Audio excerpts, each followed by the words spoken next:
সবাই আসুন ভবেশের লটারির দোকানে, কেটে ফেলুন লটারি, দেরি না করে তড়িঘড়ি, লেগে যাবে কোটি কোটি, জীবন হবে খুব জমাটি।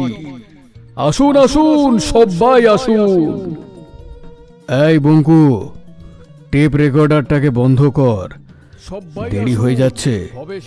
বুঝতে পারছিস না আজ আমাদের কোথায় যেতে হবে? খুব কঠিন একটা কাজ আমাদের সম্পন্ন করতে হবে আজ রাতে। আমার ভেবেই হাত পাটা কেমন যেন কাঁপছে, কিন্তু কাজটা ঠিক মতো করতে পারলে রাতারাতি বড়লোক হয়ে যাব। চিন্তা করো না বাবু, একদমই চিন্তা করো না, এ কাজ একদম জলভাত। তুমি শুধু আমি যা বললাম সেগুলো করে যেও, তাহলেই দেখবে কেল্লা ফতে। বঙ্কুর কথা শেষ হবার আগেই একটা সাইকেল এসে ওদের লটারির দোকানের সামনে থামলো। কি ভবেশ দা, এত তাড়াতাড়ি দোকান বন্ধ করে কোথায় চললে? কোনো নেমন্তন্ন বাড়ি আছে নাকি? হ্যাঁ হ্যাঁ গো দাদা, আজ কাটাপুকুর গ্রামে একটা নেমন্তন্ন আছে আমার। তাই বলি, তুমি তো এত তাড়াতাড়ি দোকান বন্ধ করো না, আজ হঠাৎ করে বন্ধ করছো। ভাবলাম বাড়ি ফেরার পথে একটু তোমার দোকানে বসে আড্ডা দিয়ে যাব, সে চাক গিয়ে পরে না হয় গল্প হবে। কি বঙ্কু বিহারি, খুব তাড়াহুড়োয় আছো মনে হচ্ছে। মালিকের সাথে তুমিও কি নেমন্তন্নে যাবে নাকি? হ্যাঁ আরে না না কাকা, আমার নেমন্তন্ন নেই, আমি একটু তাড়াতাড়ি ছুটি পেলাম। দেখি ঘরে গিয়ে না হয় 2 ঘন্টা বেশি ঘুমিয়ে নেব, শরীরটা ভালো থাকবে। হ্যাঁ গো ভবেশ দা, আসল কথাটাই তো ভুলে যাচ্ছিলাম। নন্দলাল বুড়ো সে তো 1 কোটি টাকা জিতেছে, তুমি জানো তো? আমার দোকান দিয়েই লটারি কিনে জিতেছে, আর আমি জানবো না? কি যে বলো। বুড়ো একা কি করবে অত টাকা? সাথে পাশে তো কেউ নেই, শেষ জীবনটা একটু আরামেই কাটাতে পারবে, কি বলো? কি বলছো কাকা, বুড়োর যা বয়স হয়েছে, ওই 1 কোটি টাকা শেষ করতে করতে মরে গিয়ে আবার জন্মাতে হবে। কিন্তু বুড়োকে নিয়ে আমার বেশ চিন্তা হচ্ছে। আমাদের গ্রাম বলো, আশেপাশের যে কোনো গ্রাম বলো, কারোর কাছে 1 কোটি টাকা তো অনেক দূরের কথা। যারা খুব বড় লোক তাদের কাছে হয়তো 20 লাখের বেশি নেই। ভয়টা হচ্ছে এটাই, বুড়োর ওপরে কোনো ঝড়ঝাপটা যেন না আসে। যদি টাকাটা কেউ চুরি করে নেয়, বা চুরি করতে গিয়ে বুড়োর কোনো ক্ষতি না করে বসে। এই চিন্তাটা আমারও আছে গো, তাই জন্য আমি বুড়োকে বারবার করে বলে দিয়েছি কদিনের জন্য পারলে রাত জেগে বসে থাকতে।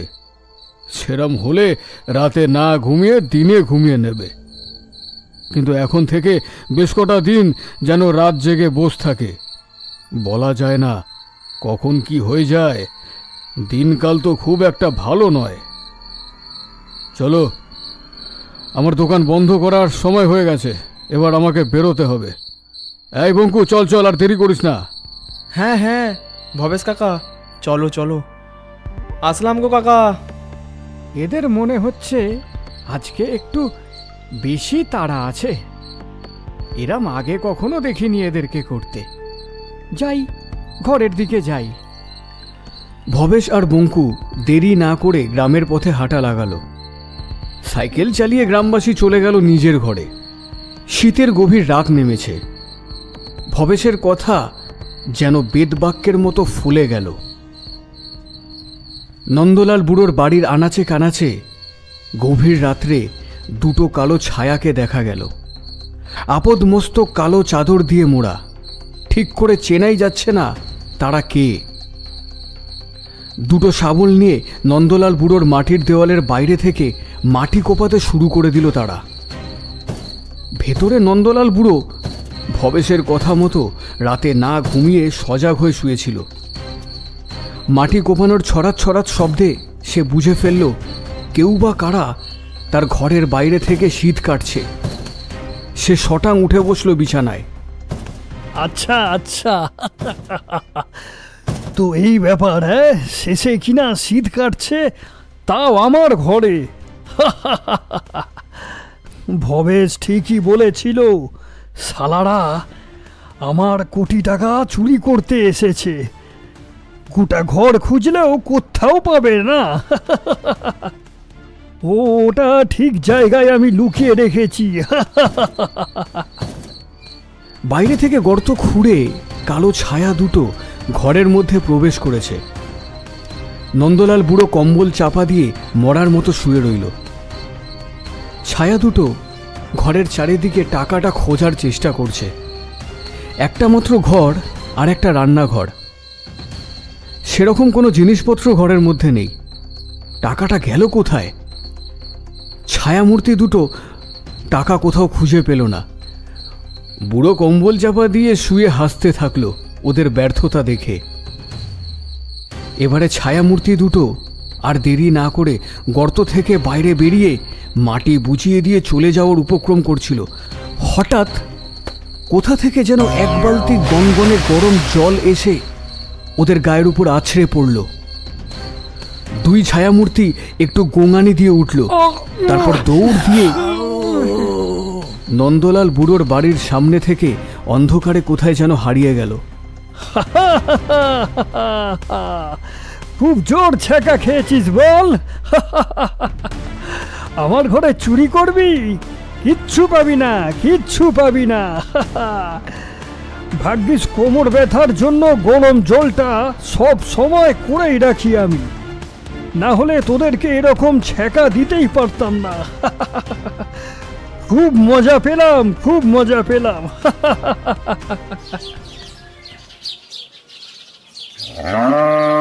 সবাই আসুন ভবেশের লটারির দোকানে, কেটে ফেলুন লটারি, দেরি না করে তড়িঘড়ি, লেগে যাবে কোটি কোটি। কিরে ভবেশ, কাল নিমন্ত্রণ বাড়িতে কেমন খাওয়া দাওয়া করলি? বললি না তো।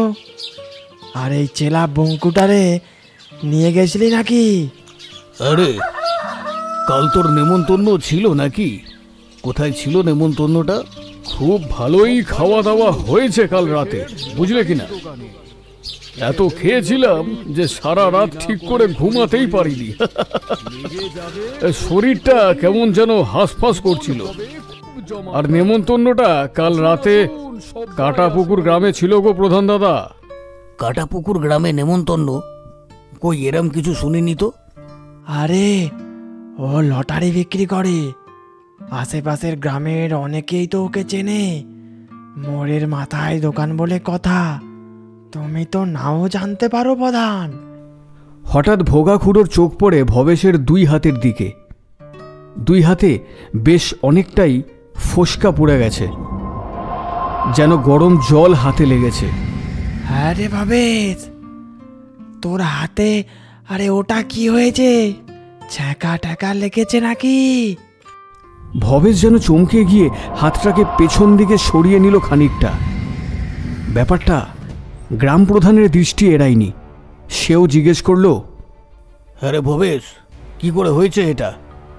কাল সকালে তো দেখিনি তোর হাতের এই অবস্থা। ও ওইটা ওইটা, আচ্ছা আচ্ছা।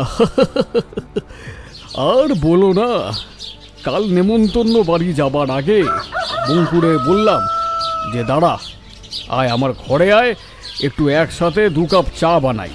চা খেয়ে তারপর তুই তোর ঘরে যা, আর আমি নেমন্তন্ন বাড়ির দিকে যাব। ওই চাটা বানাতে গিয়েই হাত লেগে চায়ের ডেচকি উল্টে পড়লো একদম আমার হাতে, আর তার সাথে কিছুটা এই বঙ্কুটার পায়ের উপরেও পড়েছে। ওই দেখো দেখো, ওর পায়ের অবস্থা দেখো।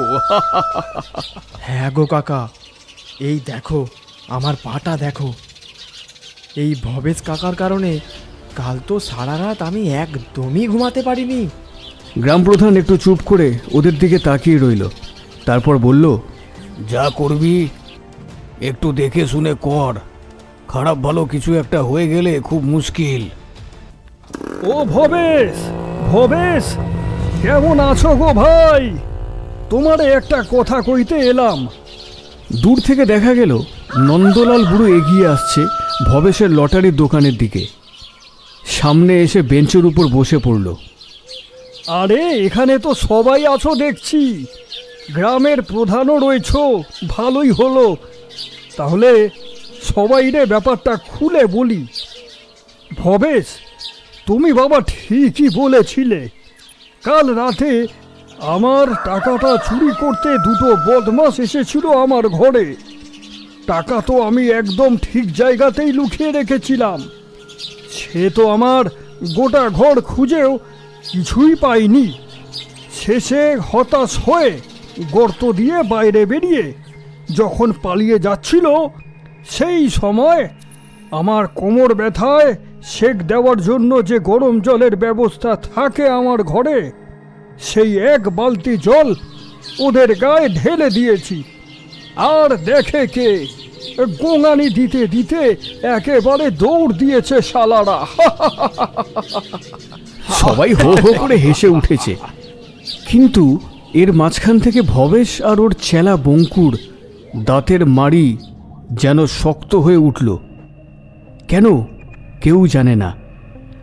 ওদের মুখ দেখে মনে হয় ওরা যেন খুব কষ্ট করে হাসছে। এই ভবেশ, তোমার হাতে কি হয়েছে গো? কেমন যেন ফোসকা পড়ে গেছে দেখছি।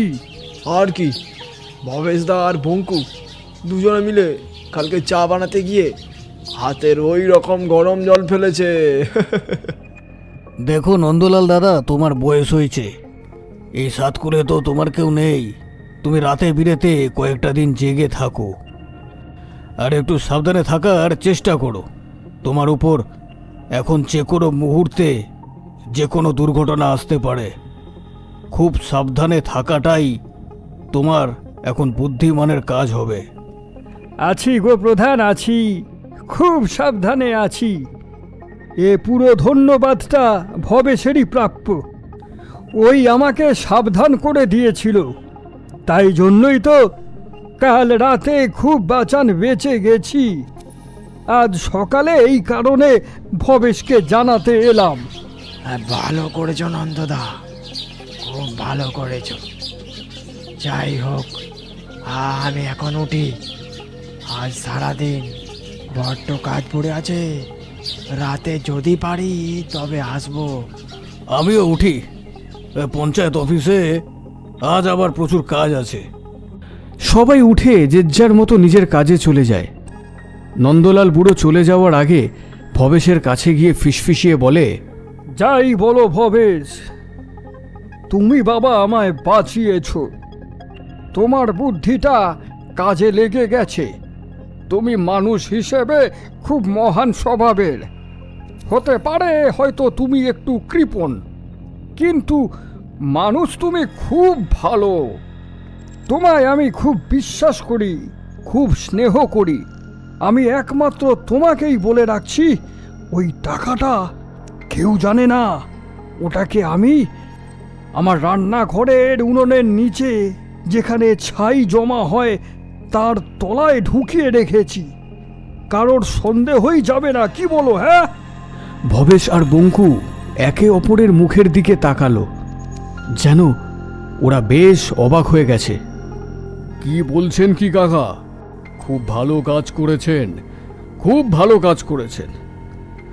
আপনার বুদ্ধির জবাবই নেই। তবে এইভাবে এখনো বেশ কয়েকটা দিন আপনাকে সাবধানে থাকতে হবে। রাতে ঘুমোবেন না, পারলে সারাটা দিন ঘুমোন, কিন্তু রাতে কোনোভাবেই ঘুমোবেন না। নন্দলাল বুড়ো নিজের ঘরের দিকে হাঁটতে হাঁটতে চলে গেল। ভবেশ আর বঙ্কু তার ফেলে যাওয়া পথের দিকে তাকিয়ে আছে। তাদের চোখে হঠাৎ যেন একটা আনন্দের ছাপ। কেন কে জানে। রাত বেশ গভীর। ঠান্ডাটা আজ যেন আরো জাঁকিয়ে পড়েছে। সঠিক সময়টা বলতে গেলে ওই ভোর হওয়ার 2 ঘন্টা আগে। আজকে আর কাউকে আসতে না দেখে নন্দলাল বুড়ো কখন যেন ঘুমিয়ে পড়েছে। হঠাৎ আগের দিনের মতন মাটি কোপানোর শব্দে বুড়োর ঘুমটা ভেঙে যায়। মাটি কোপাচ্ছে? আজকে ভোর রাত্রে এসেছে, ভেবেছে যে হয়তো আমি ঘুমিয়ে পড়ব। খোঁজ খোঁজ, খুঁজে খুঁজে মর, টাকা পাবি না। এই এই, কি ব্যাপার? আজ শব্দটা মনে হচ্ছে ঘরের বাইরের পেছন দিক থেকে নয়, বরং রান্নাঘরের দিক থেকে আসছে না। তার মানে কি ওরা জেনে গেল টাকাটা কোথায়? সর্বনাশ করেছে ঈশ্বর! এক লাফে নন্দলাল রান্নাঘরে গিয়ে দেখে চোর দুটো ওর লুকিয়ে রাখা টাকার ব্যাগটা খুঁজে পেয়ে গেছে উনুনের নিচে ছাইয়ের গাদা থেকে। এই শালা, তোরা কে রে? আমার টাকাটাকে নিয়েই নিলি? হ্যাঁ, কি করে জানলি যে টাকাটা ওখানে আছে? আমার দিকে ঘুরে তাকা, আমি তোদের মুখ দেখতে চাই। নন্দলালের চিৎকারে দুজন ছায়ামূর্তি ওর দিকে ঘুরে তাকাতেই নন্দলাল চমকে যায়, যেন সে আকাশ থেকে পড়ল। তোরা শেষে কিনা তোরাই চুরি করতে এলি? আমি কি ভুলটাই না করেছি তোদেরকে বিশ্বাস করে? আমি ভাবতেই পারছি না তোরা এরকম। ছি ছি ছি ছি ছি, লজ্জা লাগা দরকার। কি ভাবছিস এই নোংরা কাজ করে পালিয়ে বেঁচে যাবি? কাল সকালেই তোদের দুজনের মুখোশ টেনে খুলে দেব, দেখে নিস। একথা বলার সঙ্গে সঙ্গেই একজন ছায়ামূর্তি চাদরের তলা থেকে হাত বার করল। তার হাতে একটা লোহার শাবল। মুহূর্তের মধ্যেই শাবলখানা বসিয়ে দিল নন্দলাল বুড়োর মাথায়। একটা আর্তচিৎকার করে নন্দলাল বুড়ো মাটিতে লুটিয়ে পড়ল। সঙ্গে সঙ্গে দুজন ছায়ামূর্তি টাকার ব্যাগটাকে নিয়ে সেখান থেকে চম্পট দিল। সেই সময় তীব্র শীতে গোটা গ্রামটা যেন কুয়াশার চাদর মুড়ি দিয়ে ঘুমোচ্ছিল। কেউ কিছুই টের পেল না। সবাই আসুন ভবেশের লটারির দোকানে, কেটে ফেলুন লটারি, দেরি না করে তড়িঘড়ি লেগে যাবে। সুগন্ধ ধূপ জ্বালিয়ে চেয়ারের মধ্যে পায়ের উপর পা তুলে বসে ভবেশ ফোনের মধ্যে টিকিটের নাম্বারগুলো চেক করছিল। আজ সকালের সূর্যের পরিষ্কার উজ্জ্বল কিরণ সাথে ধূপের মিষ্টি গন্ধে চারিদিকের পরিবেশটা বেশ মনোরম করে তুলেছে। ভবেশ ও বঙ্কুর মুখে থাকা হাসি এটা বুঝিয়ে দিচ্ছে এই লটারির দোকান থেকেই মনে হয় আজ তারা খুব বড় লটারি জিতে ফেলেছে। দোকানের সামনে এসে দাঁড়ালো গ্রামের পঞ্চায়েত প্রধান আর ভোগা খুড়ো। তাদের মুখের বিকৃতি দেখে এটা স্পষ্ট গ্রামে বেশ খারাপ কিছু একটা ঘটেছে। আরে এইভাবে শুনেছিস কাল রাতে কি সর্বনাশটাই না ঘটে গেছে? কাল রাতের ঘটনাটা ঘটবে এরকম একটা আশঙ্কা আমার মনে ছিল, কিন্তু এত তাড়াতাড়ি ঘটে যাবে সেটা কল্পনার বাইরে ছিল আমার। কি ঘটেছে? কি বলতে চাইছো তোমরা? একটু খুলে বলো, ঠিক করে তো বুঝতেই পারছি না। পাশেই দাঁড়িয়েছিল বঙ্কু। গ্রামবাসীদের কাছে এসে দাঁড়ায় এবং বলে, আবার কি ঘটেছে গো? কি ঘটেছে গ্রামে? তোমাদের চোখ মুখ দেখে মনে হচ্ছে বেশ খারাপ কিছুই ঘটেছে। আরে আর বলিস না বঙ্কু, আজ সকালে গ্রামবাসীদের ভিড় দেখে এগিয়ে গেলাম ওই নন্দ খুড়োর বাড়িতে। দেখলাম বেশ কিছু লোক এক মৃতদেহকে ঘিরে দাঁড়িয়ে আছে। হাত বাড়িয়ে সাদা কাপড়টা সরিয়ে দিলাম, দেখলাম এ কি, এ তো নন্দলাল, যে কিনা আর কয়েকদিনের মধ্যেই 1 কোটি টাকা ঘরে নিয়ে আসতো। আরে দাঁড়িয়ে মনটা বেশ খারাপ হয়ে গেল। আরে বলতো বঙ্কু, বুড়োটার আছেই বা কে, আর ছিলটাই বা কি? এবারে এই টাকাটা পাবেই বা কিভাবে, আর কেই বা ভোগ করবে? জানোয়ারগুলো টাকার লোভে এক জলজান্ত বৃদ্ধকে এইভাবে মেরে ফেলবে, সত্যি এটা আশা করা যায়নি। তাও আবার আমাদের এই গ্রামে।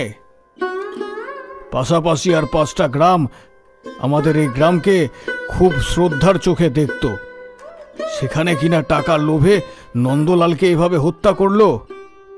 না রে, এটা একদমই আশা করা যায় না, বুঝলি ভবেশ? মনে মনে খুব আনন্দ পেয়েছে ভবেশ। মুহূর্তের মধ্যেই আনন্দ মনের মধ্যে চেপে ভবেশ বলল, কি বলছো কি? কখন কিভাবে ঘটেছে এই ঘটনা? আমি কথা দিয়েছিলাম জিতে যাওয়া 1 কোটি টাকা পাইয়ে দেওয়ার ব্যবস্থা আমি করব, দায়িত্ব পর্যন্ত নেব কিভাবে সেই টাকা পাওয়া যাবে। ওই টিকিট বুড়ো কোথায় রেখেছে সেটা তো আমাদের কারুরই জানা নেই। আহা, টাকাটা বড় কথা নয়, মানুষটার এভাবে মৃত্যু হলো সেটা খুবই দুঃখজনক, বুঝলি? হঠাৎই ভোগাখুড়োর নজর পড়ল দোকানের পাশেই মাটি দিয়ে উঁচু করে একটি তুলসী গাছ লাগানো। বেশ কয়েক বছর ধরে ভবেশ এখানে লটারি নিয়ে ব্যবসা করছে, কিন্তু এর আগে কখনোই দোকানের আশেপাশে এই রকম গাছ লাগাতে কোনো গ্রামবাসী দেখেনি ওকে। অবাক দৃষ্টিতে ভোগা আর পঞ্চায়েত প্রধান দুজনেই তাকিয়ে আছে তুলসী গাছের দিকে। তাদের মনে উদয় হয়েছে অনেক প্রশ্নের। কিরে ভবেশ, হঠাৎ আজ দোকানের পাশে তুলসী গাছ লাগিয়েছিস? না, গাছ লাগিয়েছিস সেটা খুব ভালো ব্যাপার, কিন্তু এর আগে তো দেখিনি। বুঝলে খুড়ো, এবার থেকে ভাবছি এই দোকানের আশেপাশে বেশ কিছু গাছ, যেমন ফুল গাছ বা অন্য কোনো রকমের গাছ, সব কিছু লাগাবো। কারণ এটাই তো আমার ঘর। এখানে আরো অনেক গ্রামবাসী যেমন তোমরা সবাই এখানে এসে বসে একটু মনের কথা খুলে বলো। যদি বাগানের মতো কিছু একটা করে দিই তাহলে বেশ ভালোই লাগবে, কি বলো? আমি আরও বললাম ভবেশ কাকাকে, কাকা এখানে সব সময় আমরা থাকি, সারা দিনের বেশিরভাগ সময়টাই, তাহলে এখানে কিছু গাছ লাগাও, ভালো লাগবে। কি বলো কাকা? বাহ বাহ বাহ বাহ বাহ বাহ বাহ, বেশ ভালো, বেশ ভালো। খুব ভালো করেছিস বঙ্কু, খুব ভালো, গাছ লাগানো খুব ভালো। দুই গ্রামবাসী ওখান থেকে চলে গেল। ভবেশ আর বঙ্কু দুজনেই নিজেদের মুখের দিকে তাকিয়ে হাসতে শুরু করে। আসলে এই গাছ লাগানোর পিছনে এবং এই মাটির নিচে কি রাখা রয়েছে তা আপনারা জানলে অবাক হয়ে যাবেন। বঙ্কু, কোনোভাবেই এই গোপন রহস্য ফাঁস যাতে না হয়, কাল আরো কিছু গাছ নিয়ে এসে দোকানের চারপাশে লাগিয়ে দিবি, বুঝলি? একদমই তাই কাকা, আমিও সেটাই ভাবছিলাম। কাল সকাল সকাল বেশ কিছু গাছ আমি দোকানের চারপাশে লাগিয়ে দেব। সূর্যের আলো অনেকক্ষণ আগে হারিয়ে গেছে ওই নীল আকাশের মাঝে। এই বিজয়াময়ী গ্রামে শীতের শুরুতেই বেশ কালো হয়ে অন্ধকার নেমেছে। ভবেশের লটারির দোকানে খুব ধীরে তার সেই পুরনো টেপ রেকর্ডার বেজে চলেছে। দোকানে বসে আছে ভবেশ আর বঙ্কু, তার পাশেই আড্ডা বসেছে গ্রামবাসীদের। চারজন মিলে তাস খেলায় মেতে উঠেছে, সাথে বিড়ির ধোঁয়াতে দোকানের চারপাশটা কুয়াশার মতো ধোঁয়ার সৃষ্টি করেছে। তারপর এই শীতের সময় কি ফসল লাগাচ্ছি রে? আমি ঠিক করে চলতে ওই তাসটাই আছে, আমি জানি। সময় আজ একটু তাড়াতাড়ি পার হয়ে যাচ্ছে। দেখতে দেখতে রাত 9টা বেজেছে। গ্রামবাসীদের বাড়ি যাওয়ার সময় হয়েছে, তার সাথে ভবেশেরও দোকান বন্ধ করার সময়। ভবেশ তুলসী গাছটার দিকে একবার তাকাতেই হঠাৎ সামনে থাকা তুলসী গাছটা একটু যেন নড়ে উঠল। ঝোড়ো বাতাস বইতে শুরু হয়েছে হঠাৎ করে। চারজন গ্রামবাসী অবাক দৃষ্টিতে ওপর দিকে তাকিয়ে আছে। এ আবার কেমন ঝড়? না মেঘ ধরে আছে, হঠাৎই এমন ঝড়ের উৎপত্তি কিভাবে? এ কোনো অশুভ সংকেত? এতক্ষণে সকল গ্রামবাসী তাস গুছিয়ে নিয়ে উঠে দাঁড়িয়েছে। আরে এই পরাণ, এই অসময়ে, আরে না মেঘ, আরে হঠাৎ ঝড় কিভাবে আসছে? আরে বুঝতে তো একদমই পারছি না ভোগা, এ কোনো অশুভ সংকেত। এই চলো চলো, আরে সবাই বাড়ির দিকে রওনা দিই। ভবেশ, দোকান বন্ধ কর। ভবেশ আর বঙ্কু সেই তুলসী গাছটার দিকে তাকিয়ে আছে। কারণ সেই গাছটা একই রকমভাবে নড়ে চলেছে। হঠাৎ করেই দোকানের কাছে একটা বাতাস কুণ্ডুলি পাকাতে পাকাতে উদয় হলো বিভৎস দেখতে এক কালো ছায়ার, সাথে বিকট এক হাসির শব্দ। সকালে আমার কথা ভাবছিলি, সকলে আমাকে স্মরণ করছিলি না?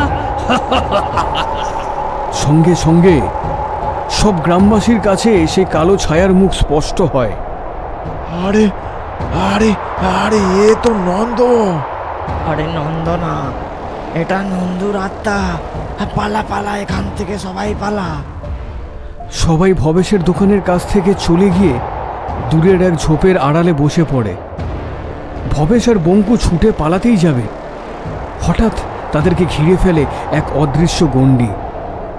ভবেশ আর বঙ্কু আর সেই কালো ছায়া তিনজনে সেই গণ্ডির মধ্যে বাধা পড়েছে।